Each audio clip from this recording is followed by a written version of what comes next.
আমি তো আমার ভাইয়ের বিয়ে নিয়ে ব্যস্ত। এদিকে আমার ছোট ভাই বোনেরা আমার জন্য যে সারপ্রাইজ প্ল্যান করেছে তা তো আমি জানতাম না। তাছাড়া আমার যে জন্মদিন সেই কথাও আমি ভুলে গেছি। তারা দেখেন কত সুন্দর করে ডেকোরেশন করেছে, আমাকে ফোন করে রাত 12টা বাজে ডেকেছে। আমি তো পুরো দেখে আমার চোখে পানি চলে এসেছে। আমি আসলে ভাবিই না এমন একটা সারপ্রাইজ প্ল্যান আমার জন্য চলছে। সোশ্যাল মিডিয়া থেকে শুরু করে সবাই মোটামুটি অনেক আমাকে উইশ করেছে। সবাই আমাকে দোয়া করবেন। সবাইকে অসংখ্য ধন্যবাদ।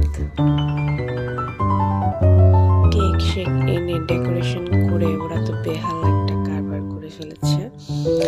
তো তাদেরকে থ্যাঙ্কস দিলেও কম হবে, তারা এত কিছু করেছে। তো কেক কাটলাম, ভালো লেগেছে, অনেক মজা করেছি। আবার পরের দিন হচ্ছে আমার দেবর এসেছিল, সেও আমার জন্য একটা কেক নিয়ে এসেছে। তো আমার মেজো দেবরের ছেলে, আমার ছোট দেবর আর আসওয়াদ সিদ্ধার্থকে নিয়ে আমি আবারও কেক কাটলাম। টোটাল আমার 2বার কেক কাটা হয়ে গেছে। আলহামদুলিল্লাহ একটা ভালো জন্মদিন কাটিয়েছি, তবে জীবন থেকে একটা বছর চলে গেল আমার।